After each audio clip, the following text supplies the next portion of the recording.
Sitting alongside one of the most traveled roads in Florida is a pristine 200-acre state historic site, settled in the 19th century as a religious and social outpost, a self-sufficient communal living site, progressive in many ways. Here we say Koreshan.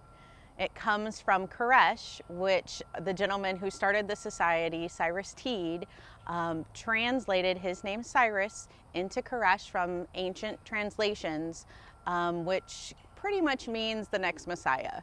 Cyrus Teed brought his Koreshan followers to Estero in 1894 and called this new home the New Jerusalem. Cyrus Teed's vision was to start here, expand, build this new Jerusalem, as he called it, and bring in people. He continually went out traveling all over the United States to bring people into this culture. He envisioned a life without vice, equality among the sexes, and reincarnation. The Koreshans held many uncommon views, believing the earth was hollow and that members should remain celibate. They did value music, the arts, learning, and literature. They loved plays. They did a lot of different plays with the children. Everybody dressed up. They had festivals. They were very, very cultured people.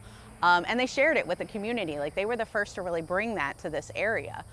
They brought the first schooling, and a lot of that happened in the art hall. You can still go in the art hall today. You can see the paintings. We have the 150-year-old Steinway piano that we still have music on today. It has amazing acoustics. I mean, it's a beautiful building. The floors are made from a tree that doesn't exist anymore. I mean, it's really, really special in there. At its peak in the early 1900s, about 250 people lived in this community. While it didn't turn out to be the utopian society its founder dreamed of, the settlement remains as a lasting legacy. When he passed away, since their leader was now gone, the settlement had a hard time holding on. Some people left, other people stayed and continued the settlement and the unity for a while. As the Koreshan influence waned, remaining members turned the land over to the state for preservation. It really came down to paying taxes, I believe, that the Koreshans just couldn't pay anymore. And so they made a deal with the state that we preserve their buildings and their land and their culture and ideas and share that. And so we do. Now a public park, it consists of 11 restored structures and home sites.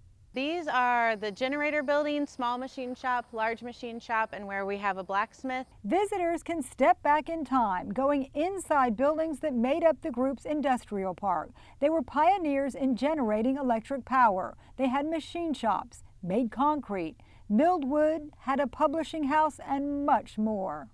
They still fire up the generator and still run all the machines.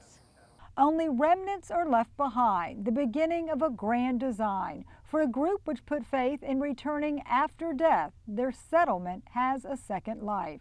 Do you think that he would be happy that in a way that his dream to keep something alive has kind of renewed and reincarnated itself? I think that's a good way to look at it. I really do, because like you said, it is kind of reincarnating their ideas and their beliefs in some ways, and it's sharing those, it's letting them live on and just sharing the story on our weekly tours.